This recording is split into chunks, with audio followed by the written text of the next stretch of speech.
नमस्कार, स्वागत है आपका जी बिजनेस में। मैं हूं दीपक डोभाल और आप देख रहे हैं आपकी खबर आपका फायदा।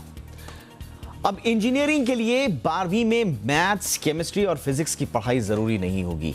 कुछ ट्रेड्स को छोड़ दें तो एआईसीटीई ने बीटेक और बीई में दाखिले के लिए इन तीनों सब्जेक्ट्स को ऑप्शनल कर दिया है। इससे इंजीनियरिंग करने की राह आसान हो गई है, खास तौर से उनके लिए जिनका बैकग्राउंड मैथ्स, फिजिक्स और केमिस्ट्री नहीं रहा है।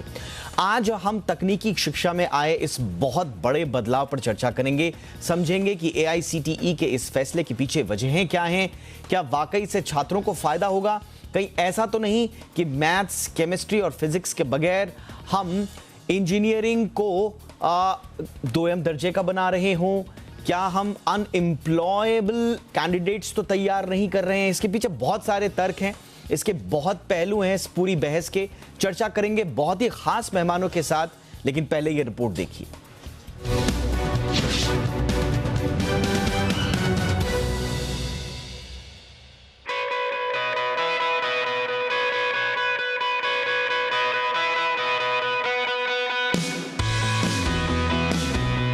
किसी छात्र ने अगर 12वीं में मैथ, फिजिक्स और केमिस्ट्री की पढ़ाई नहीं की है और वो इंजीनियरिंग करना चाहता है तो उसे निराश होने की कोई जरूरत नहीं है।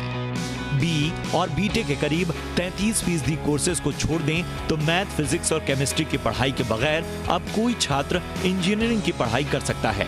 All India council for technical education यानी एआईसीटीई ने अब इन तीनों सब्जेक्ट्स को इंजीनियरिंग के दाखिले के लिए वैकल्पिक कर दिया है। एआईसीटीई के इस फैसले के बाद बिजनेस स्टडीज समेत दूसरे विषयों की पढ़ाई करने वाले छात्रों के लिए भी इंजीनियरिंग करने के रास्ते खुल गए हैं। एआईसीटीई के नए नियम सभी इंजीनियरिंग से जुड़े डिप्लोमा और अंडर ग्रेजुएट कोर्सेज पर लागू माने जाएंगे और आगामी शिक्षा सत्र से प्रभावी होंगे। मैथ को जहां 29 में से 10 इंजीनियरिंग कोर्सेज के लिए ऑप्शनल किया गया है, वहीं केमिस्ट्री को भी कंप्यूटर साइंस, इलेक्ट्रिकल और इलेक्ट्रॉनिक इंजीनियरिंग के कोर्सेज के लिए ऑप्शनल सब्जेक्ट कर दिया गया है।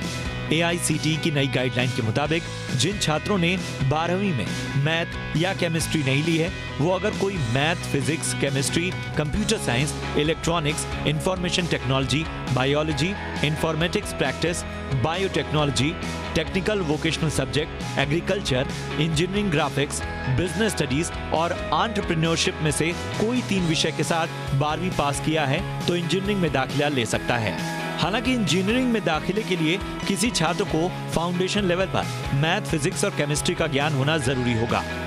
फिलहाल एआईसीटीई के इन बदलावों के पीछे ये भी तर्क दिया जा रहा है कि कई बार छात्र मैथ या केमिस्ट्री से कन्नी काटते हैं, लेकिन इन विषयों में कमजोर होने के चलते इंजीनियरिंग नहीं कर पाते।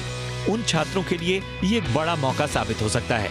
वहीं देश में बीटेक और बीई के हजारों सीटें खाली रह जाती हैं। इन बदलावों के बाद ये सीटें शायद खाली न रहें। ब्यूरो रिपोर्ट, जी मीडिया।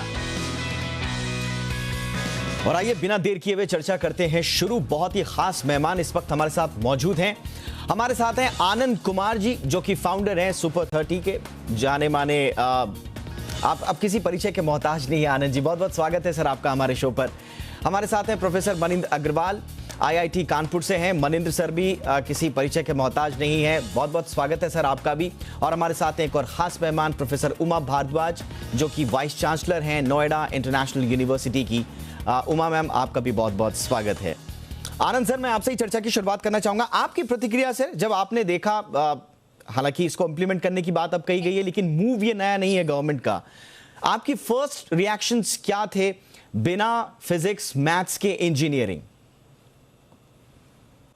सरकार जो ये लचीलापन की स्थिति ला रही है, शिक्षा में सुधार की व्यवस्था हो रही है, अच्छी बात है, लेकिन बगैर मैथमेटिक्स की इंजीनियरिंग की कैसे कल्पना की जा सकती है? और बच्चों के लिए तो ये बर्डन बनेगा। अगर आज आप मैथमेटिक्स नहीं पढ़ते तो आने वाले फ्यूचर में पढ़ना पड़ेगा। अब देखिए, कोई लड़का जो है डिजाइन इंजीनियरिंग पढ़ता है और कोऑर्डिनेट ज्योमेट्री नहीं जानता है, तो क्या उसकी समझ बन पड़ेगी? इसलिए मेरी गुजारिश तो यही है कि ऐसा नहीं होना चाहिए। और बच्चों को मैं ये स्पेशली कहना चाहता हूं कि इससे आप मैथमेटिक्स के प्रति जो आपका इंटरेस्ट है, रुझान है, उसको कम ना होने दें। आप अपनी रुचि बनाए रखें मैथमेटिक्स। एब्सोल्युटली। प्रोफेसर मनींद्र, जैसा कि सर कह भी रहे हैं और सरकार ने हालांकि ये साफ किया है कि देखिए ये कंपलसरी नहीं है, सिर्फ उन्हीं बच्चों के लिए एक विकल्प है जो पीसीएम नहीं ले पाए। तो सरकार कह रही है कि ऐसा नहीं है कि हमने कंपलसरी कर दिया है कि अब आप मैथ्स फिजिक्स नहीं पढ़िए और उसके बगैर ही आपको इंजीनियरिंग करनी है। हम बस एक सहूलियत दे रहे हैं, जैसा कि आनंद कुमार सर ने जो है शब्द का प्रयोग भी किया, लचीलापन लाने की कोशिश। आपको ये आइडिया कैसा लगा professor Manindra?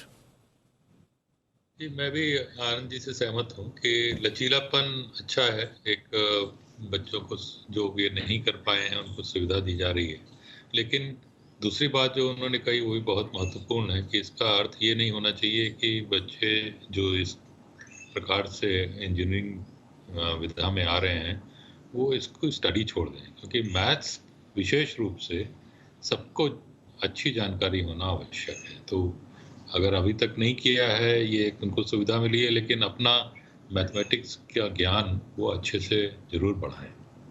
Absolutely. Uma ma'am, आपकी प्रतिक्रिया मैम पहले।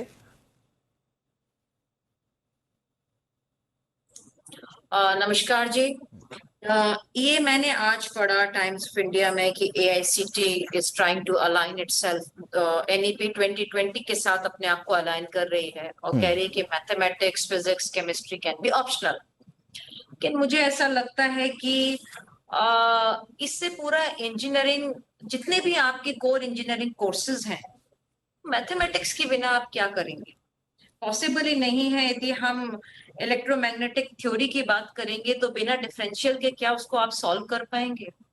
जियोमेट्रिक कॉन्सेप्ट्स आपके बहुत इंपॉर्टेंट हैं।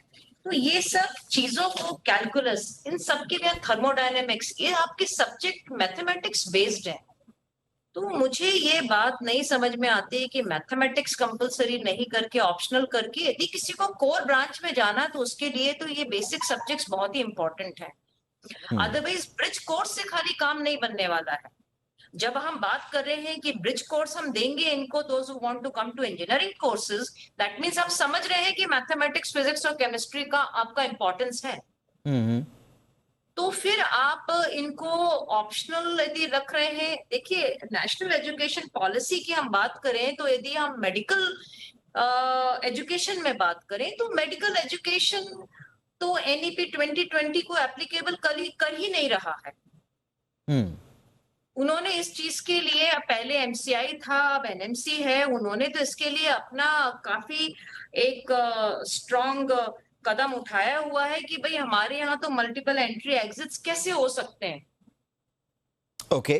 तो वो तो नहीं कहेंगे कि भाई आप बायोलॉजिकल बैकग्राउंड के नहीं है तब भी हम आपको मेडिकल में एंट्री दे देंगे। आई थिंक इंजीनियरिंग के लिए भी AICTE का जो ये डिसीजन है कि यदि किसी को इंजीनियरिंग की कोर ब्रांच में जाना है तो मुझे लगता है बिना मैथमेटिक्स बैकग्राउंड के, physics, chemistry, mathematics is number 1, that is very very important. Got your point ma'am. अब मैं जरा वापस बेसिक्स की तरफ आता हूं, और क्योंकि हमारे तीनों पैनलिस्ट एक ही पक्ष के हैं कि इस बिना मैथमेटिक्स के इंजीनियरिंग की कल्पना करना थोड़ा मुश्किल है, या मुश्किल हो जाएगा जो नॉन PCM बैकग्राउंड के लोग हैं। लेकिन मैं यहां पर थोड़ा सा सरकार जो अपने आइडिया के पीछे जो बात कह रही है, आनंद सर, देखिए साफ तौर पर यह कहा जा रहा है कि ये सारी कवायद लचीलापन के साथ साथ बच्चों पर जो पढ़ाई का बोझ है उसे कम करने के लिए किया जा रहा है। अब मैथ्स इंजीनियर बनना है, मैथ्स लेनी पड़ेगी, फिजिक्स लेनी पड़ेगी, केमिस्ट्री लेनी पड़ेगी। बच्चा नहीं चाहता वो मैथ्स, फिजिक्स और केमिस्ट्री पढ़े, लेकिन वो साथ साथ इंजीनियर भी बनना चाहता है। उसके पास अब एक मौका है, और अगर वो 12th में बिना PCM के अगर वो अपनी पढ़ाई जारी रखता है तो स्वाभाविक रूप से शायद वो अच्छा स्कोर कर पाए और इंजीनियर भी बन पाए। तो इस पक्ष को आप किस तरह से देखते हैं? ये बहुत अच्छी बात है, लेकिन आप इस तरह से सोचिए कि हम लोग भारत को विश्व गुरु बने इसकी कल्पना करते, तब अच्छे इंजीनियर की जरूरत होगी। अब जो बच्चा बेसिक मैथमेटिक्स से 12th तक के लिए बचना चाह रहा है, बगैर मेहनत किए इंजीनियर बनने की बात सोची जा रही है, तो बच्चा कहां से उसमें वो जुझारूपन आएगा? और फिर ब्रिज कोर्स की बात की जा रही है, तो जब बच्चा शुरुआती दौर में मैथमेटिक्स नहीं पढ़ा हुआ होगा और इंजीनियरिंग कॉलेज में जब उसको मैथमेटिक्स की जरूरत पड़ेगी, तब वो ब्रिज कोर्स के जरिए उसकी खाना पूर्ति या कहे भरपाई की जाएगी, तो उसका तो बर्डन बढ़ जाएगा और वो बच्चा दब जाएगा दवाओं से। इसलिए मेरा मानना है कि अगर सरकार ऐसा सोचती है तो कुछ भले के लिए सोचती होगी, लेकिन मैथमेटिक्स में रुझान बच्चों का बना रहे और मैथमेटिक्स विकल्प ना हटाया जाए, मेरी तो यही सिफारिश होगी, रिक्वेस्ट होगा, गुजारिश होगी जो आप सब। मैं थोड़ा सा इस नैरेटिव को आगे ले जाना चाहूंगा। प्रोफेसर मनिंद्र, क्या आपको लगता है वाकई में कि ये जो सरकार का मूव है ये वाकई में डिस्करेज करेगा, बच्चों को मैथ से दूर भगाएगा? क्या आपको लगता है? पहले तो मैं ये स्पष्ट चाहूंगा इसमें, क्योंकि जो मुझे पढ़ने में समझ में आया है, ऐसा नहीं है कि सारे इंजीनियरिंग ब्रांचेस से या कोर इंजीनियरिंग ब्रांचेस से मैथमेटिक्स की अनिवार्यता को हटा दिया गया है। आर्किटेक्चर, बायोटेक्नोलॉजी, इस तरह की जो विधाएं हैं उनसे मैथमेटिक्स की अनिवार्यता हटाई गई है। इसी प्रकार कंप्यूटर साइंस, इलेक्ट्रिकल, इलेक्ट्रॉनिक्स हैं, उनसे केमिस्ट्री की अनिवार्यता हटाई गई है। तो सेलेक्टिव ऐसा नहीं है कि across the board maths optional. Absolutely right sir, yes sir. Chemistry optional, yes sir. तो ये नुआंस समझना हमारे लिए जरूरी है। हम ऐसा नहीं कह सकते कि अरे मैथमेटिक्स सब जगह से हटा दिया गया, नहीं। अगर आपको मैकेनिकल इंजीनियरिंग करना है, इलेक्ट्रॉनिक्स करना है, तो मैथमेटिक्स 12वीं तक आपके लिए आवश्यक है, जो मेरी समझ में आया। तो ये जो मैं कुछ हद तक इससे सहमत भी हूँ कि भाई कंप्यूटर साइंस वाले को केमिस्ट्री की क्या आवश्यकता है? कोई आवश्यकता नहीं। एक शब्द केमिस्ट्री का प्रयोग में नहीं आता कंप्यूटर साइंस के डोमेन में। तो उसको यदि ऑप्शनल किया गया है तो मैं उसमें कोई बहुत गलत चीज नहीं देखता हूँ।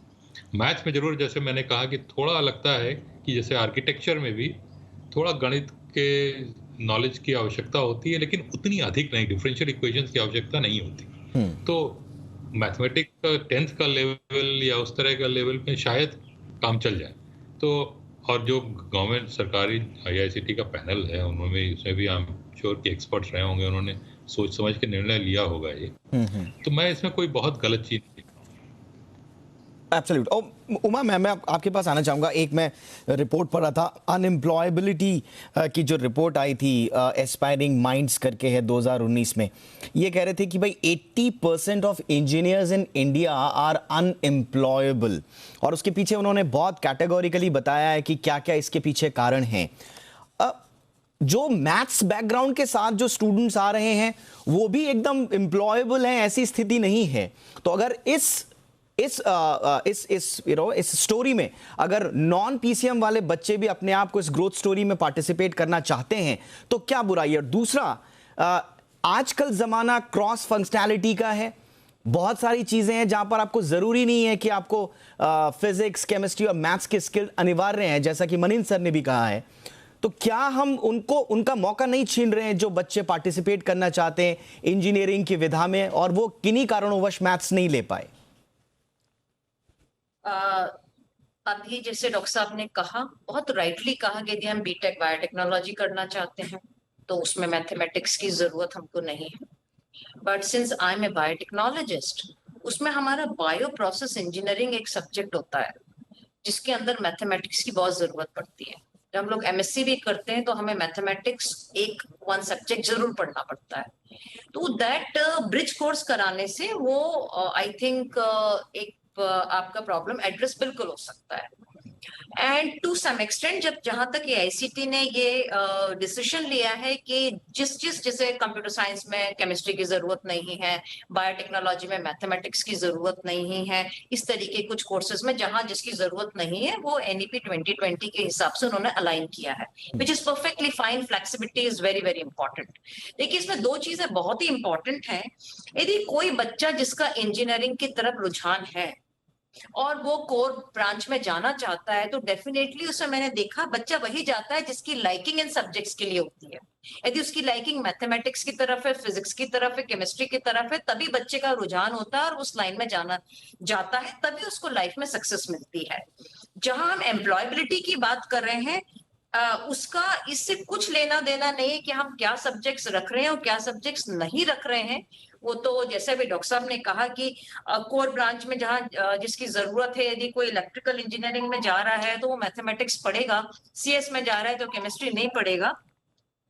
वो तो स्किल के ऊपर डिपेंड करता है। आज यदि आप देखें तो इंफ्रास्ट्रक्चर एनआईटीज एंड आईआईटीज के अलावा बहुत ही कम प्राइवेट इंस्टीट्यूशंस एंड यूनिवर्सिटीज ऐसे हैं जहां पर एजुकेटेड फैकल्टी है, जहां पर प्रॉपर इंफ्रास्ट्रक्चर है जो कि स्टूडेंट की स्किल डेवलपमेंट को एनहांस करता है। आज यदि आप एकेडमिया को इंडस्ट्री के साथ में लिंक नहीं करेंगे तो एम्प्लॉयबिलिटी बिल्कुल नहीं आएगी।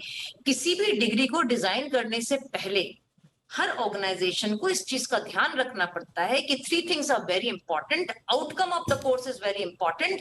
नंबर 1 है कि बच्चा डिग्री पास करके किसी हायर एजुकेशन में जा रहा है, नंबर 1। नंबर 2 वो एम्प्लॉयबल है या नहीं है, नंबर 3 वो एंटरप्रेन्योर बन सकता है या नहीं बन सकता है। एब्सोल्युटली। तो ये 3 चीजें बहुत इंपॉर्टेंट है। उसका इन सबसे कोई लेना देना नहीं कि क्या सब्जेक्ट हम ऑप्शनल रख रहे हैं, क्या सब्जेक्ट हम कंपलसरी रख रहे हैं। बच्चा स्किल्ड नहीं होगा तो कभी भी एम्प्लॉयबल नहीं होगा। एंड आई थिंक एनईपी 2020 के थ्रू हम बच्चों को एम्प्लॉयबल बनाने की कोशिश कर रहे हैं, उनको स्किल्ड बनाने की कोशिश कर रहे हैं, उनको एंटरप्रेन्योर बनाने की कोशिश कर रहे हैं कि हम मल्टीडिसिप्लिनरी में जाएंगे और बच्चे का जो इंटरेस्ट है, ऐसा कोई नहीं कह रहे कि बच्चे का इंजीनियरिंग में इंटरेस्ट है तो बच्चे का इंटरेस्ट मैथमेटिक्स में होगा, फिजिक्स में होगा, केमिस्ट्री में होगा, तभी वो इंजीनियरिंग में इंटरेस्ट। बिल्कुल बिल्कुल, आइडिया यही है, एग्जैक्टली आइडिया यही है। लेकिन इसके पीछे एक और जो पहलू है वो ये है कि कहीं आशंका इस बात की भी है क्योंकि ये ऑप्शनल रखा गया है, इसको किसी भी इंस्टीट्यूट पर थोपा नहीं गया है। अगर इंस्टीट्यूट चाहे तो वो अपनी तरफ से रख सकता है, मैथ्स का बैकग्राउंड का स्टूडेंट वो चाहता है।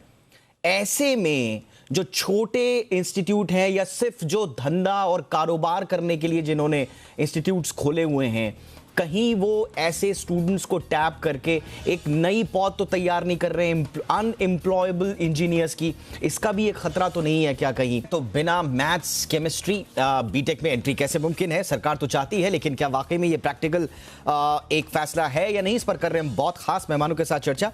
आनंद सर, मैं फर्स्ट हाफ में सुन रहा था, मैं समझ पा रहा हूं कि आप सरकार के इस आइडिया के खिलाफ नहीं है, लचीलेपन के आइडिया के खिलाफ, लेकिन आपकी चिंता लग रही है कि कहीं गणित के प्रति लोगों का, बच्चों का रुझान कम ना हो जाए। थोड़ा स्पष्ट कर पाएंगे सर कि आपको क्यों लग रहा है कि गणित के प्रति रुझान कम हो जाएगा इस मूव से? देखिए, रुझान, जिसको दिल में मैथमेटिक्स के प्रति प्यार होता है वो तो पढ़ेगा ही। रुझान कम होने की बात होती है ना कि जो मैथमेटिक्स पढ़ता है तो मिडिल क्लास फैमिली का, गरीब परिवार का एक सपना होता है मेरा बेटा डॉक्टर बने या इंजीनियर।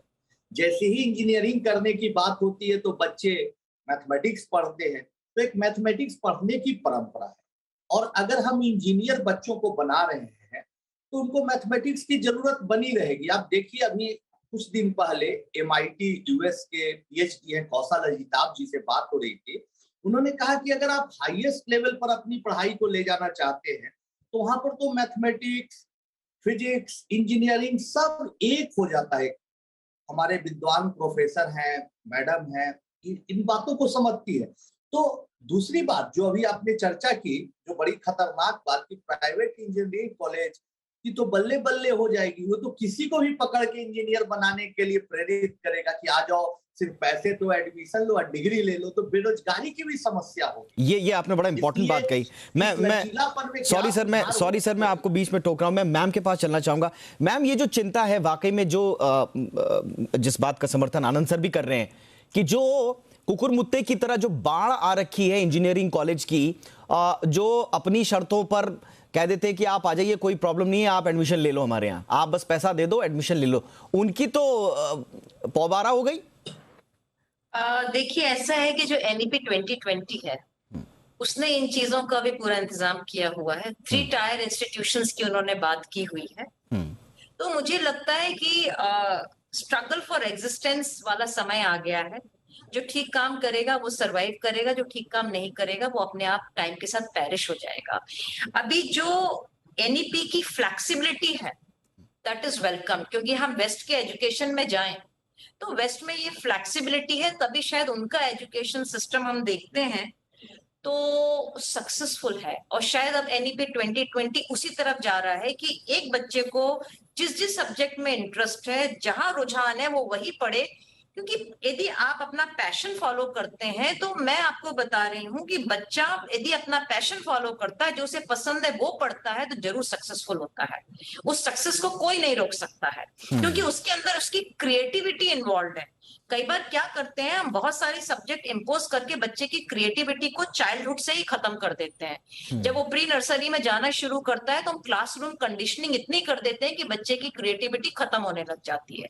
एनईपी अभी 2020 इसी चीज पे काम कर रही है कि हम बच्चे की क्रिएटिविटी खत्म ना करें। हाँ। हर बच्चे को अपनी क्रिएटिविटी के बारे में पता हो कि मैं कहाँ किस फील्ड में सक्सेसफुल हो सकता हूँ। Yes ma'am. तो उसी हिसाब से फ्लेक्सिबिलिटी क्रिएट की गई इसी है। से जुड़ा हुआ मैम, इसी से जुड़ा हुआ मेरा सवाल है, मैं आनंद सर के पास जाना चाहूंगा कि आप चाहते हैं कि ज्यादा से ज्यादा बच्चे इंजीनियरिंग स्ट्रीम में आए, बिना किसी तनाव के आए, अपनी स्किल्स को एक्सप्लोर करें।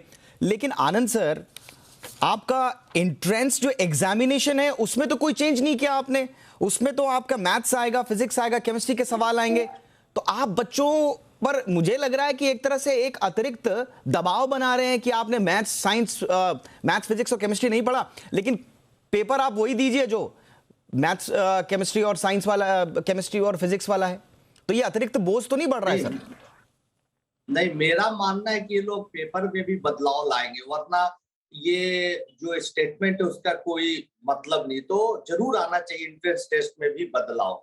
लेकिन साथ साथ आप सोचिए, जैसा अभी मैडम ने कहा, मैं उनका बहुत सम्मान करता हूँ, फिर भी मैं पूछना चाहता हूँ कि इंटरेस्ट के आधार पर लोगों को करना चाहिए। लेकिन हमारे देश में भी नारायण मूर्ति साहब 4-5 साल पहले एक बात बोले थे, या 10 साल भी हो गए होंगे, कि हमारे देश में स्किल्ड इंजीनियर नहीं है और उनकी संस्था इन्फोसिस खतरे में है, उनको स्किल्ड आदमी नहीं मिल रहा है।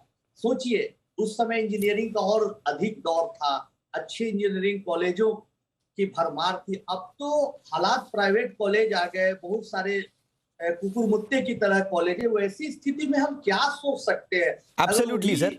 और आपका ये जो कंसर्न है सर, आपका ये जो कंसर्न है, इसका जवाब एस्पायरिंग माइंड जिसका मैं जिक्र कर रहा था उसने मैं डिटेल में दिया था। हमारे इंजीनियरिंग कॉलेजेस में 60% जो फैकल्टी है वो एप्लीकेशन ऑफ जो कॉन्सेप्ट जो नई इंडस्ट्री के हैं उसके बारे में बात ही नहीं करते। बहुत थ्योरेटिकल पढ़ाई होती है। उनके इंडस्ट्री इंटरैक्शंस कितनी है, इंडस्ट्री टॉक्स कितनी है, इस पर एक बहुत बड़ा सवालिया निशान है, क्योंकि ये रिपोर्ट कहती है कि लगभग आधे यानी कि 50% जो है वो कोई इंडस्ट्री टॉक अटेंड ही नहीं कर पाते हैं। इसीलिए ना हम देखते हैं कि 80% जो इंजीनियरिंग स्टूडेंट्स हैं वो अनएम्प्लॉयबल हैं। लेकिन बहरहाल ये अनएम्प्लॉयबिलिटी का थोड़ा जो मसला है वो थोड़ा सा अलग है। आज का जो विषय था वो यही था कि वाकई में जो नॉन पीसीएम बैकग्राउंड के स्टूडेंट्स हैं उनके लिए एक राह खोली है सरकार ने। क्या वो प्रैक्टिकल है? इसके बहुत सारे पक्ष हैं। अब सरकार का ये फैसला है, स्टूडेंट्स कितना पार्टिसिपेट करते हैं सरकार के इस आइडिया के साथ, ये आने वाले वक्त में पता चल जाएगा। बहरहाल अपना अपना पक्ष रखने के लिए बहुत बहुत शुक्रिया। आनंद सर, आपने बहुत महत्वपूर्ण वक्त निकाला, thank you so much sir. Uma ma'am बहुत बहुत शुक्रिया मैम। प्रोफेसर मनीन ने भी हमारे वक्त निकाला, उनका भी बहुत बहुत शुक्रिया।